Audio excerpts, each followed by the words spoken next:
Hey guys, Whitney here. So I want to talk to you today about the top 3 mistakes that people make when they go gluten-free. Now, I've spoken before about the number 1 mistake people make, but there's a couple of more. So just to recap, the number 1 mistake people make when they go gluten-free is that they think they can put this invisible bubble around themselves in their own home, and everybody else can continue to bring gluten into the kitchen, gluten into the house, and they can just try and do their best to quarantine themselves and be gluten-free inside of a house where other people are still eating gluten.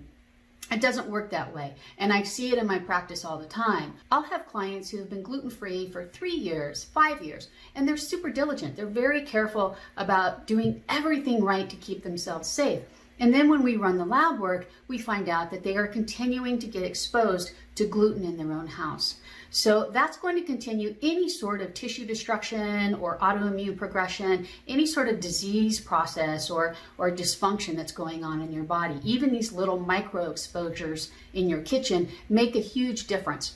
So that's the first mistake. If you want to be gluten-free, your whole house has to be gluten-free, period. Hard stop, okay?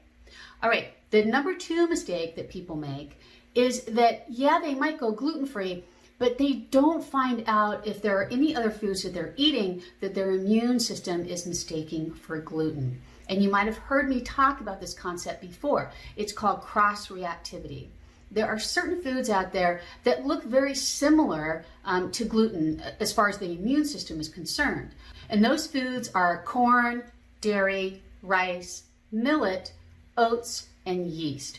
All of these foods are potential sources of cross-reactivity, meaning you could put all the hard work in going gluten-free, creating a completely gluten-free house, but because you're continuing to consume things like rice and dairy and a little bit of corn here and there, your immune system is still under the impression that you're eating gluten. So whatever kind of damage gluten was doing in your body, these cross-reactive foods can replicate that damage.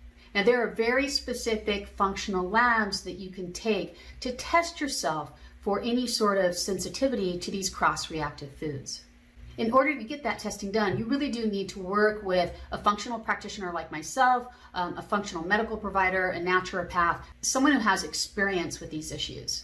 All right, the third mistake that people make when they go gluten-free is they don't test themselves annually to make sure they're still as gluten-free as they think they are. So if you have any sort of diagnosis like a thyroid disorder or maybe type 1 diabetes, type 2 diabetes, any sort of heart disease, there are certain labs that your doctor is going to want to run on you at least on an annual basis, just to keep track and make sure that everything is okay and things aren't getting worse. Similarly, even if you're in perfect health, there's still labs that your doctor wants to run every year as part of an annual physical. This is a way to keep tabs on your overall health. The same is true for food sensitivities, particularly when we're talking about gluten and cross-reactive foods, because they have the potential to do so much damage. It's so important for you to take a test at least once a year, just to make sure that nothing has snuck into your pantry, to your personal care products, to your environment in any way. You need to confirm that you've been successful at eliminating these immune-provoking foods from your diet. All right, folks, so that's it. The top 3 mistakes people make when they go gluten-free. Number 1 mistake, they don't make their whole house gluten-free. Number 2, they don't test for cross-reactive food sensitivities. And number 3, they don't keep tabs on these sensitivities through annual testing. If you're watching me on Instagram or Facebook, please like this video. And if you have any questions about anything I've discussed today, please put it in the comments section. If you're on YouTube, please subscribe to my channel and hit that little bell so that you'll get notified every week that I post a new video. And again, I always appreciate your comments and your questions. All right, everybody, take care. I'll see you next week. Bye.